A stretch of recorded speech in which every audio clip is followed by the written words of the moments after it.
It's all right. Senator. Senator Padilla. Thank you, Mr. Chair. And Senator Kennedy, I would happily give you 75 cents for that dollar bill in your hands. This is the Budget Committee, so let's make some smart investments here.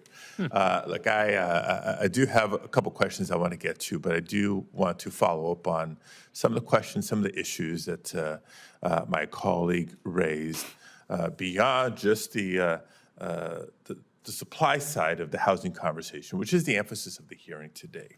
If we are going to go down the road of the impact of significant numbers of migrants that have come to the United States over the years, not just the impact on supply and demand and the cost of housing, the request for more data, but I think if we want to do so intellectually honestly, we also need to consider and incorporate how existing homeowners' equity in their homes has gone up because of the impact of supply and demand. When home prices are higher, existing homeowners have that wealth in their nest egg known as home ownership.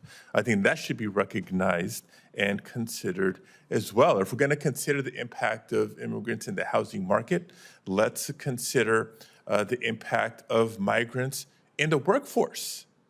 Because a lot of contractors I've talked to have been working hard, working feverishly, working desperately in recent years to find more and more workers to keep up with the number of construction jobs that are available. So migrants fill those very important workforce spots, without which the cost of construction would be much higher if it was more of a shortage of folks working in construction, and I can go on and on and on. So again, happy to entertain the conversation, happy to work with my colleague to obtain more insightful data, but let's be intellectually honest and comprehensive in our thinking and analysis. That being said, the shortage of affordable housing is not a new issue, as you all, I imagine, would agree. But the magnitude of the crisis that we're facing today certainly impacts nearly every American in urban areas, in rural areas, and everywhere in between, in red states, in blue states, and everywhere in between, while disproportionately impacting low-income families and communities of color. The data is the data.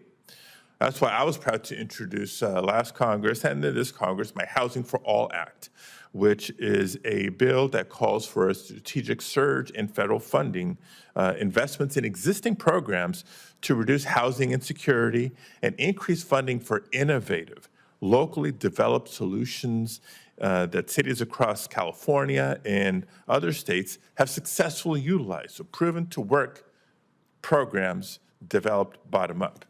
We know that our local and state partners are doing innovative things on the ground to try to solve housing insecurity every single day, but they need the federal government to step up, to do its part, to treat the crisis with the funding and seriousness that it deserves.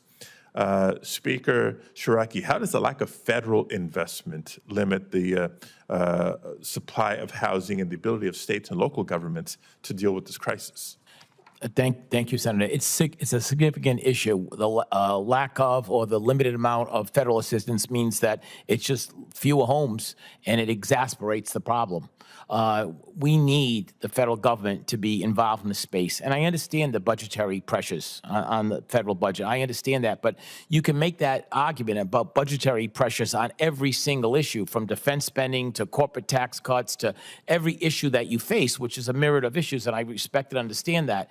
But housing is an immediate problem. It is families. As I said earlier in my testimony, it affects everybody. We can make all the policy programs we want to affect outcomes, health care, all kinds of things, et cetera. But if you don't have a home to go home to, a sustainable home, your education outcomes are poorer, your health outcomes are poorer. The federal government has a critical and important role to play, and it must play that role.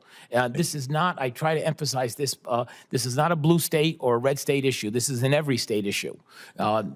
Governors, the National Governors Association met earlier this year. It was a top issue for all 50 governors.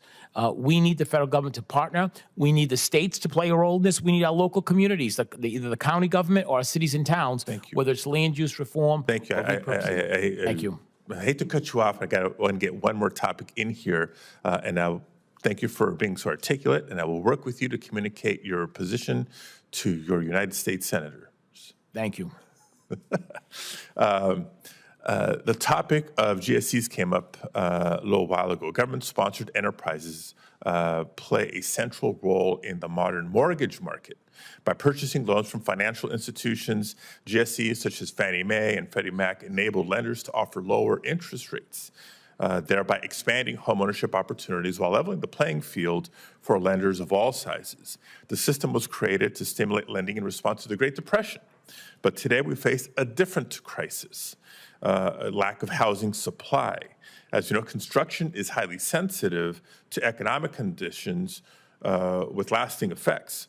We saw this in California during the 2008 financial crisis and more recently during the pandemic when rates of new housing construction dropped significantly. Now, I know Senator Warner brought up the topic of GSEs in the context of the investor pools. My question is different. When we acknowledge that construction loans are consistently given at higher rates, much higher rates than traditional mortgages, sometimes as high as 14%, that's what led me to secure language in a recent spending bill to study the idea of establishing a secondary market for construction loans to help drive down the cost of construction of new housing to help address the affordability concern. Mr. Williams, I see your head nodding. How would a secondary market help incentivize new construction while also being a stabilizer during economic downturns? Thank you, Senator. Yes, my organization, Center for Public Enterprise, has also done work on this same topic. And it's not just that construction interest rates have gone up, also construction loan to costs have gone down. So you're no longer able to get a mortgage for 65% of your construction project. It may now come down to 50%. What remains needs to be filled with equity investment, which is also particularly expensive. So one thing that we've explored is whether the GSEs can support construction financing by providing a secondary market for mezzanine investments that can come in at a portion of the total project cost and bring down the total cost of capital in a lot of these projects. And we believe there's hundreds of thousands of stalled multifamily units across the country that are stalled due to these financing constraints. And this is a way that the GSEs could explore addressing that issue. I look forward to working on this with you. Thank you very much. Thank you, Senator Mr. Chair. Van Hollen.